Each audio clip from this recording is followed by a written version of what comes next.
Hey guys and girls, it's right, and today we are back playing Forza Horizon 5. We are going back to the stories, and we'll slowly roll down here and get to this wonderful event made in Mexico. Let's move. And here we go, we are starting now on the Made in Mexico. Let's see what chaos we can cause and see if we can get this all done and dusted. Hi Rami, what's the plan? Okay, hear me out. Beautiful Mexican supercar, beautiful Mexican roads, promoting the Horizon Festival. Do we need promoting? The festival seems to be doing okay. All right. I'll find someone else. That's not what I said. Of course I'll help you. I knew I could rely on you. Let's go. The plan of action is getting this story done, and then I believe we've still got a couple of races to do as well, so, or a couple of events, so. Let's see what this car can do. In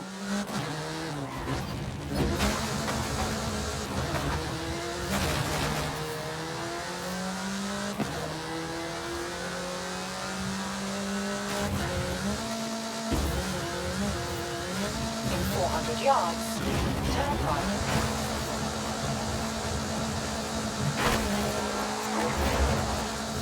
Nope, but that was an utter massive fail. You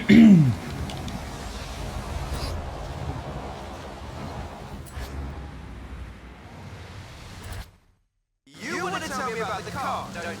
I thought you'd never ask. So VUL is an abbreviation. It stands for Vehicles of Ultra Lightweight and High Performance. It was started by two brothers, Guillermo and Ingrid Echeverria. Get back up over 80. This is a track-focused supercar, designed and produced in Mexico, but tested and optimized in the UK. I even think I saw one at the festival when I was over there. We tried the pre-production version of the VUL 05RR, the even more track-focused version. Somehow, the designers reduced the weight by 65 kilos, increased the power to nearly 400 HP, and they lowered the engine by 50 millimeters, dropped the center of gravity, and improved cornering. There we go, we are gradually getting there. Well, we're going to smash this one anyway. The 05RR even has an option for titanium bolts, saving another 4.5 There you go. All done and dusted. Chapter 1. If it's not too much trouble. Let's get going. You're never gonna let me live that down, are you? Call me. Let's go. 3 stars, I think. Yep. Happy days. 120. Not bad. So let's get going. And we're at the next Made in Mexico Part 2. Bug it in the Baja. Or Baja. Let me guess. Today's episode of Mexican Automotive History with Ramiro is about the Baja 1000. You are very perceptive, my friend. This dune buggy was the first car to race here. Let's take it for a spin. Let the chaos begin. Let's go. The Baja 1000 is probably the most prestigious race held in Mexico. Do you know how it all started? I assume the Rise Max is something to do with it. Correct again. The Baja 1000 started as a very elaborate marketing campaign for the car you're driving. But let me start from the beginning. On the 22nd of March, 1962, Dave Eakins and Billy Robertson did the first real Baja run. They went from Tijuana to La Paz in 39 hours, 56 minutes, on new Honda CL72 Scrambler motorcycles. So they probably were a bit sore afterwards. They got a lot of media coverage though. A year later, Myers started to work on a prototype buggy he called Old Red in his garage in Newport Beach. It was based on the VW Beetle, and it paved the way for what we know as buggies. Cars that are built for off-roading using the Beetle as a donor chassis. But I guess they wanted even more publicity because in April 1967, Myers decided to make an attempt at breaking Eakins' record. And it worked! Myers did it in 34 hours and 45 minutes. Beating Eakins for more than 5 hours. The rivalry was known as Buggy's Fighting Back. Sounds like something you did back in the UK, doesn't it? And we're gradually getting there and we're getting history lessons as well. So let's move and fly through here. We have just been corner cutting and beelining it, so we'll see how we do. 4 minutes is the target, but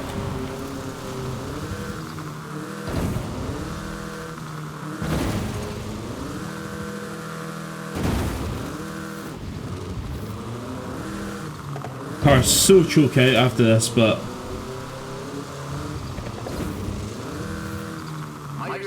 became an overnight sensation. As a result, suddenly they were friendly races all across the Balkan. It wasn't long before they realized they needed something more organized. That was Mexican 1000. Guess who won the inaugural event? there we are. You're on fire today! Yes, in 27 hours and 38 minutes. The official race was 100 miles shorter than the original route, but it's still impressive. The Mexican 1000 was later renamed. We are flying through these now. And these run to this day. Let's go, more push. 200 yards. Turn left. Turn left.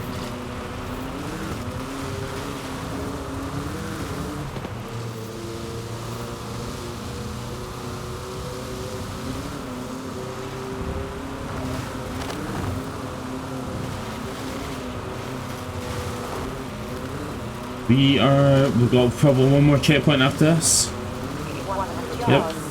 Turn left.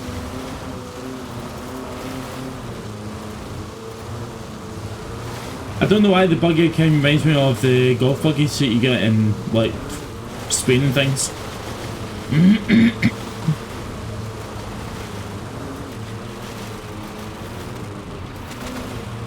100 yards. Turn left.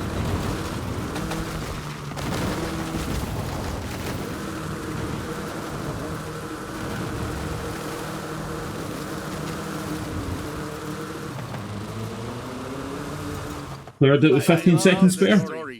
My abuela used to tell it to me at least once a year. 3 stars, I think. Let's go. And we'll cut to the next race, shall we? And number 3, made in Mexico. Let's go. Valle El Vocho.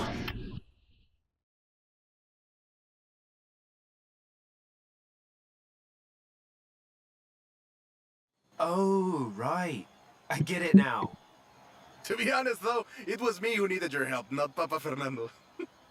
I can't fault that logic. Who are the other racers? You know them. It's the Born Fast crew.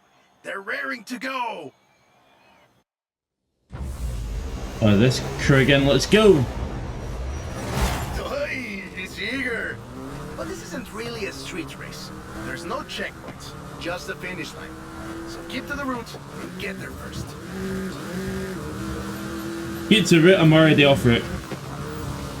It's hard to overstate the effect that the Beetle had when it arrived in Mexico in 1954. Before that, all we had were these huge American cars. So this new European-style car with its shape and light chassis and those adorable headlights and an engine that anyone with a tractor could fix was, well, a complete game changer. They were so exciting that they were displayed at the Ciudad Universitaria in Mexico City. And there were lines to come and see this new car. Production of the Beetle started in Mexico soon after 7 of them finished the Carrera Panamericana.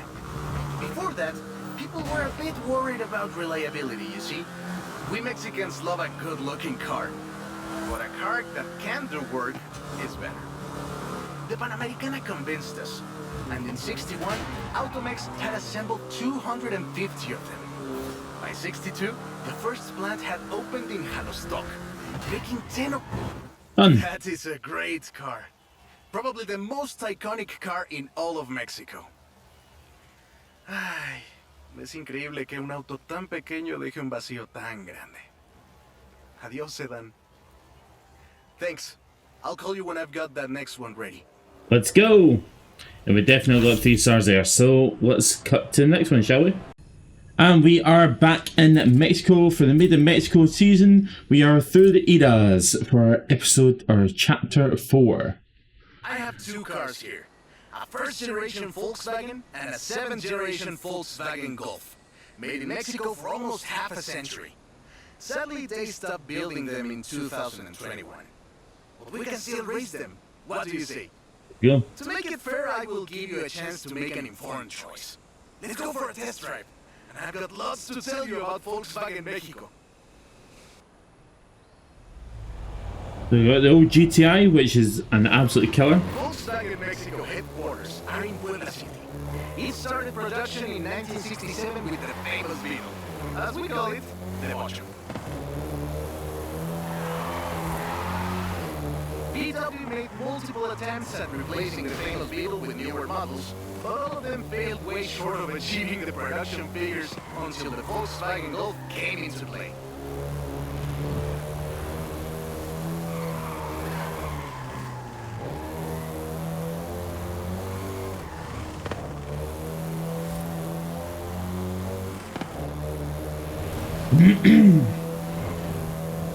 Rapid little thing, but let's see how it goes. The first generation was released in Mexico as the Volkswagen Caribe, and had quite a few variations, including the Golf GTI you're driving right now.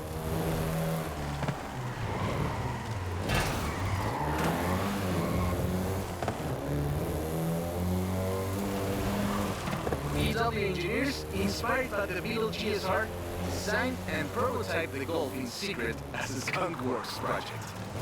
Little did they know that the Golf GTI will become the hot hatch. Yeah, it is definitely a hot hatch for sure.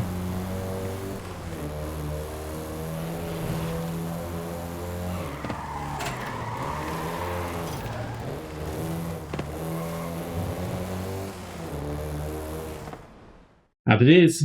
Relatively quick and easy. Shall we jump 40 years in the future and try the 7th generation? Let's go.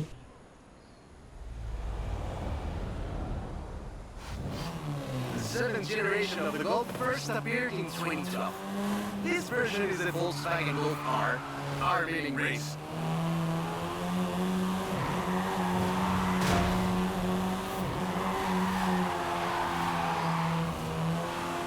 This was the fastest Golf in the range.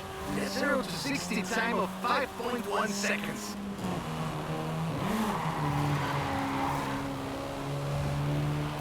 I think we already cleared the skill point. Oh, great. It wants way more.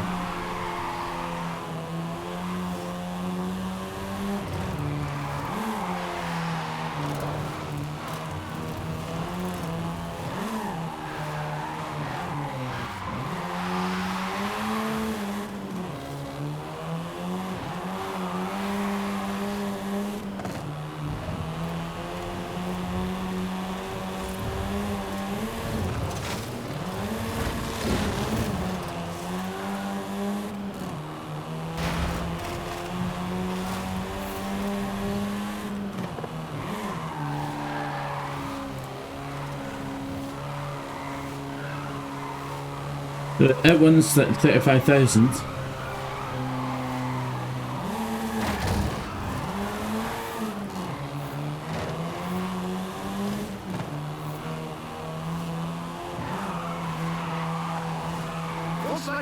And that's for 2 stars. Generations of the Golf, totaling more than 2 million units over 44 years. In fact, a lot of Golfs you find in the US were built here.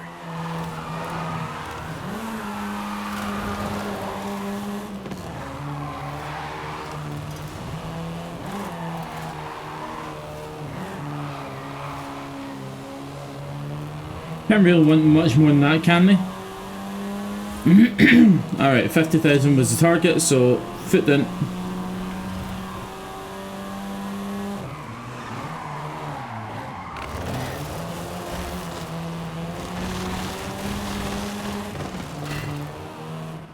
Wasn't sure, but it's best to go, kind of go over the top. Let's go head to head, after you've had a chance to rest. Happy days, let's go. And I believe that is chapter 3 done, or chapter 4 done, sorry. So let's move on to the next one. And we're at Made in Mexico. We are going with Timeless MK1, and then we might need to circle back and get the Timeless 7.5, but we will see how it goes. I hope you know some shortcuts. Let's see how it goes. See you at the finish line. Don't make me wait for too long.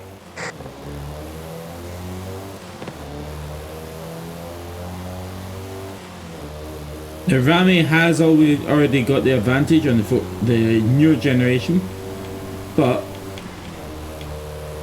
what we have is a shortcut.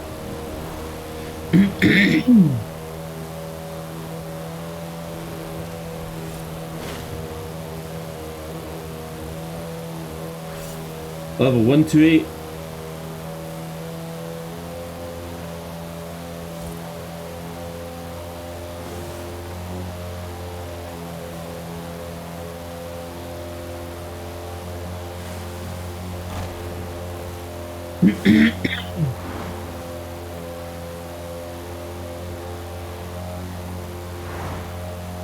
We are powering through this. I see what you're doing, but you still can't win. Rami taking a shortcut.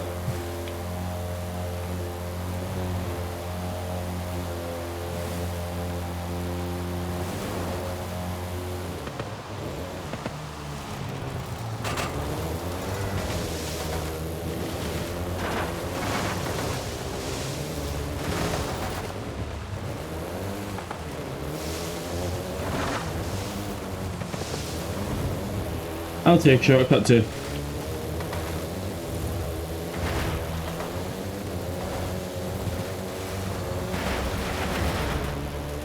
There we are. Oh wow, I didn't actually make the timer. God damn it. See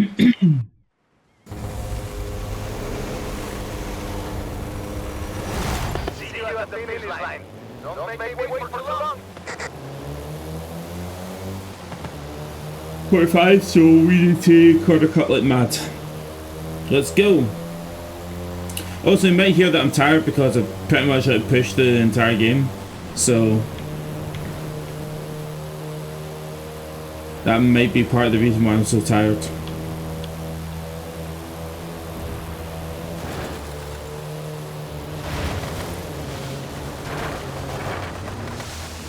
Really? Yep.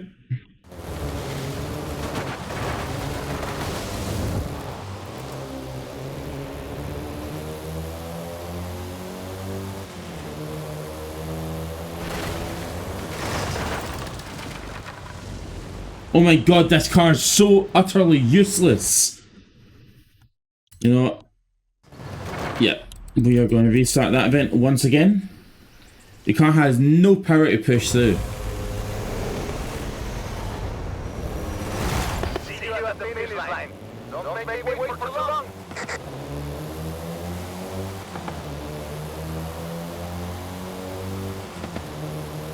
Let's go, let's more push.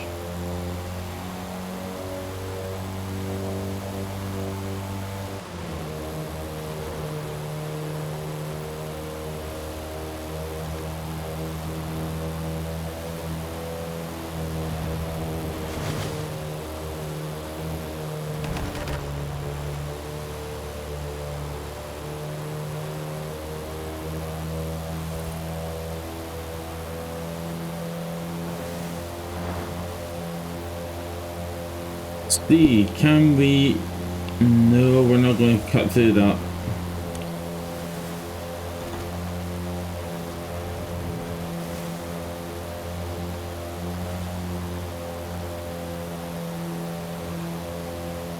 I see what you're doing, but you still can't win.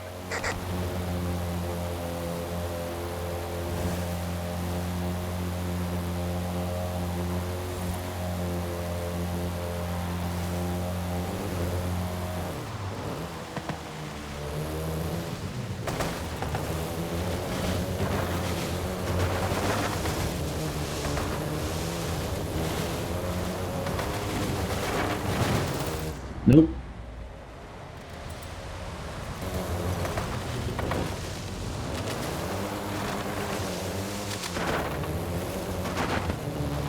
Oh my god, stupid car, move.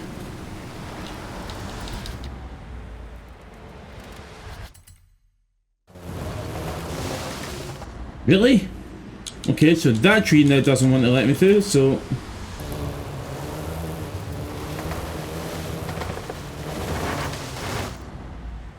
So apparently logs can stop the car.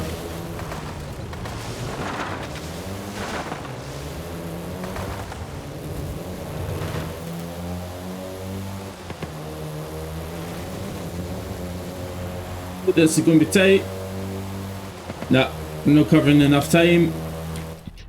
Right, let's get going again.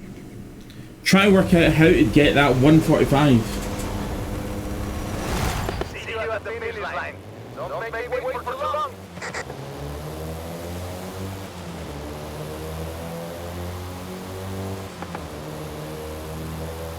Car just has no power when it goes off road.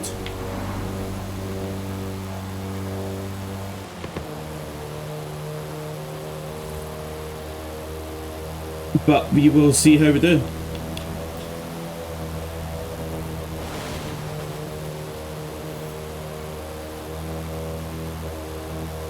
Like being Remy is not a problem, it's getting the 145 which has proven to be a slight bit more difficult.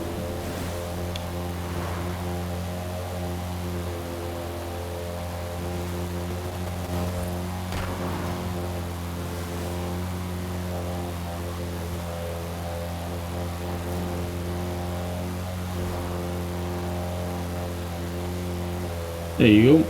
Ah, I see what you're doing, but you still can't win.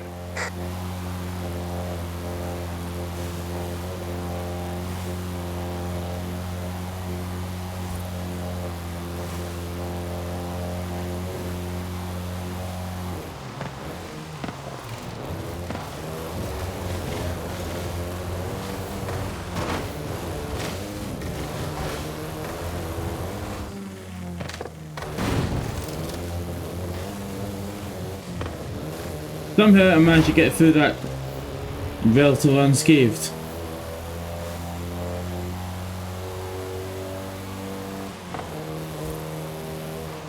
Jeez, that was tight timer.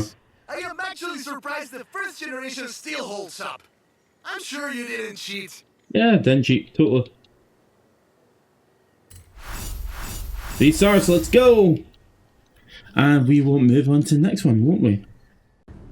And let's go and do the Mark 7 because I know I'll forget. And then we'll take it from there.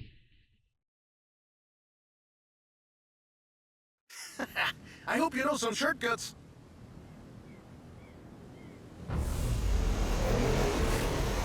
Let's go. See you at the finish line. Don't make me wait for too long.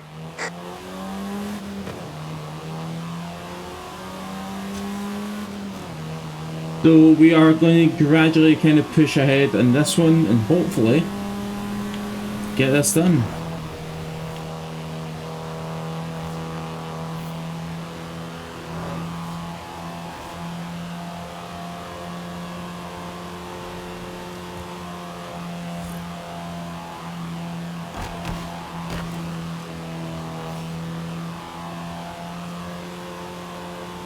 .145 again, so try and get the same lane as that before.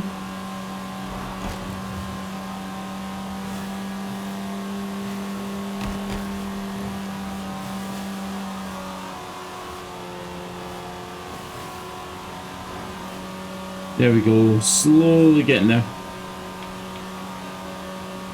Ah, I see what you're doing, but you still can't win.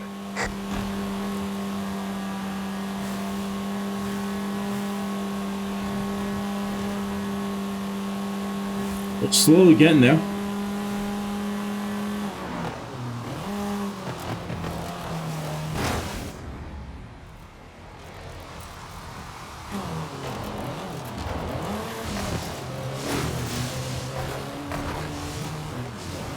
Nope.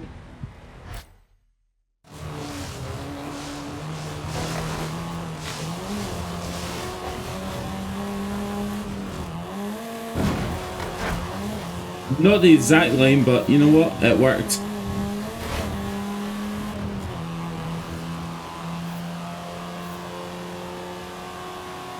That's going to be close. It wasn't bad. What a race! The difference 40 years makes! Happy days.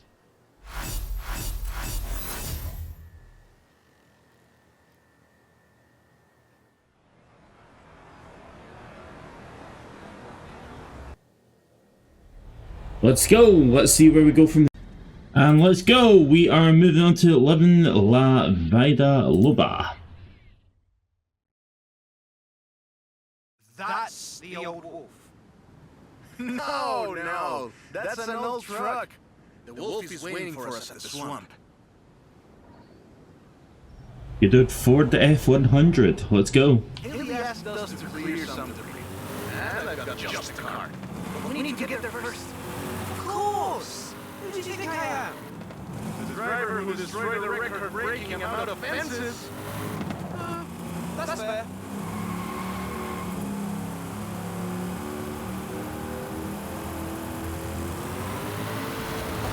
Careful there! I was talking about making this a drift truck. I don't think it's going to be a drift truck.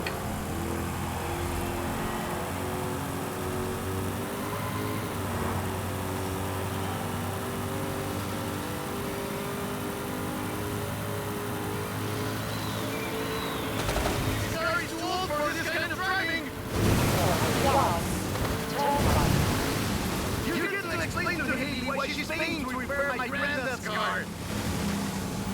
Turn right.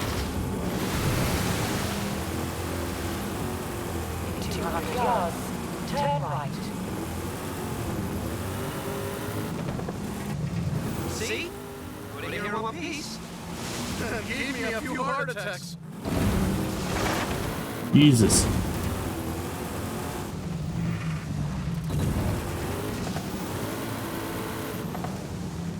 Well, we made it there. Literally on the skin of our teeth, but we got there. Now, let me introduce you to the fourth law. This car is more your style. Now that's a hecking good wolf. Let's see how it handles. We call it Lobo here. Marketing in this country is outstanding. Let's get to work. See all that Russian stuff? Clear it out. What? No! It's not just an excuse to throw the Lobo around. It is just an excuse to throw the Lobo around. In the 90s, Ford decided that they needed to rebrand the F-150 for the Mexican market. And the name Lobo just has a real ring to it. They started using the badge in 1997, and the rest is history. The Ford Lobo quickly became one of the most popular vehicles in the country. Lobo is still used for the modern Rangers like the one based on the F-150 Raptor you're driving. But we don't just call it Lobo. No. We call it Lobo Raptor. So say, huh? Now, there are loads of differences, like a dog and a wolf.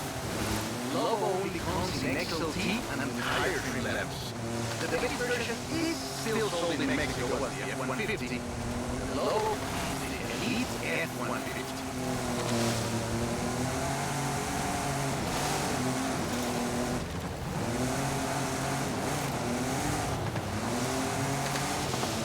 It is utterly weak as anything.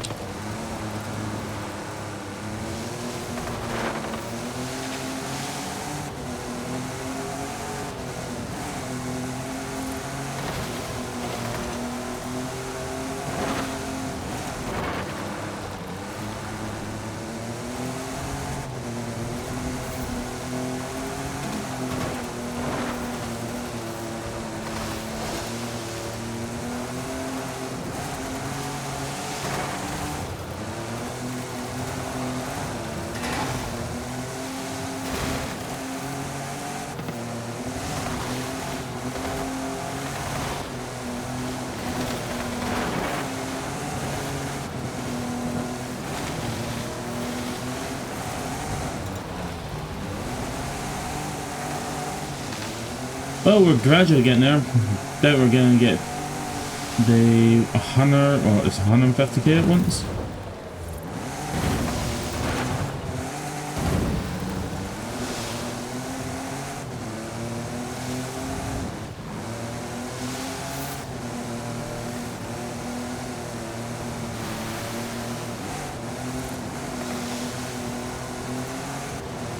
Should really just take it on the road and just kind of throw it about there.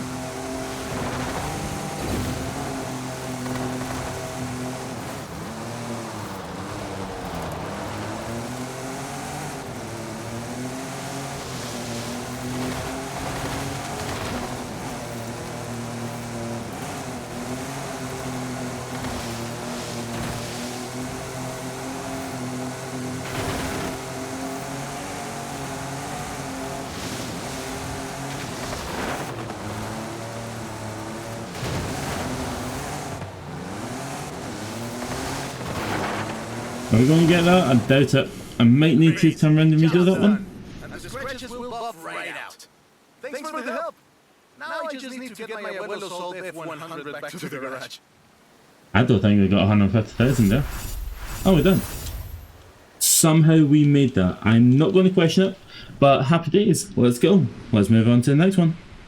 And here we go. Made in Mexico, and it is number 8 of 9. Nope. Let's see how we do.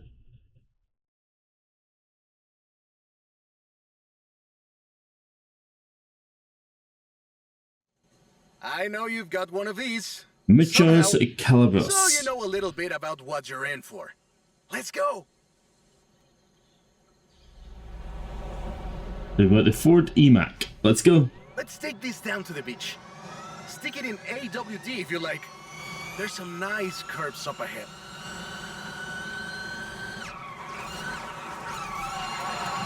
Whoa! How do you make it go around corners like that? I'm really asking.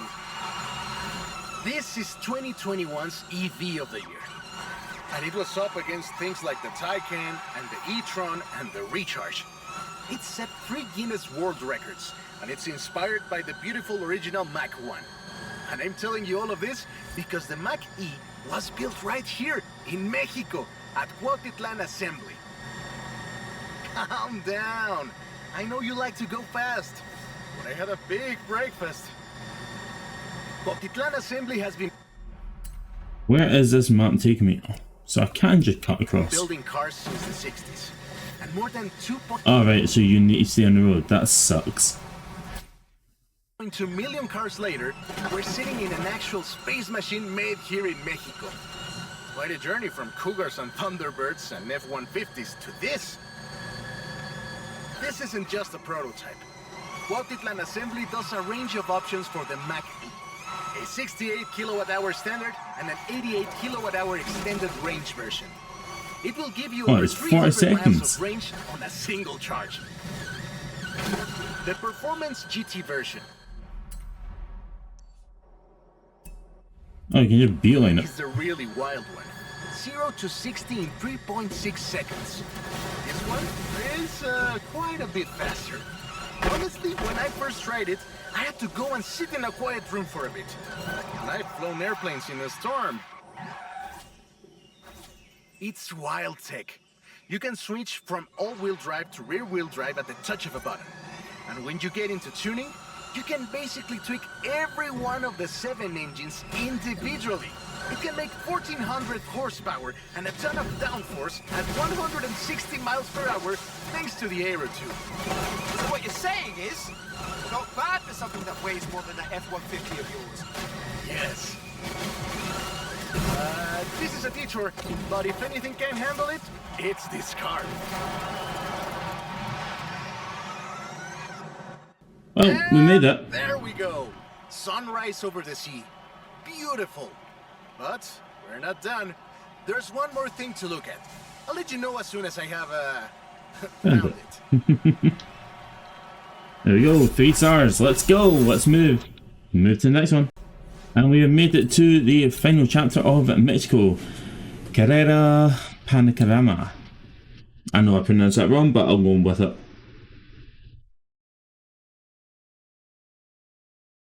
Let's go. This beauty got her name from the Carrera Panamericana. The races don't run anymore, but who can blame us if we take it out one more time, right? Let's see what this car can do.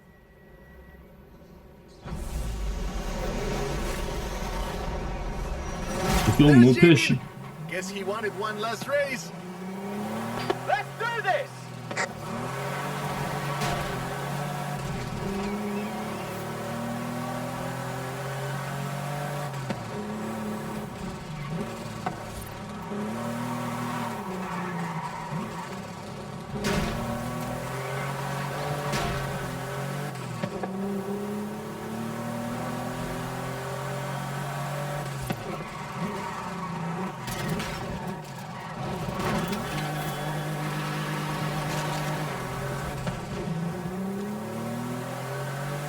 They've got the power there, so that kind of gives them an advantage.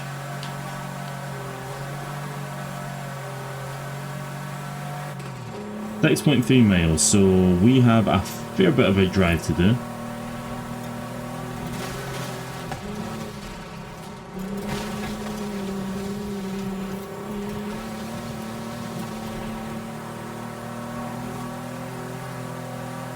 Where is it wanting us to go, is my question.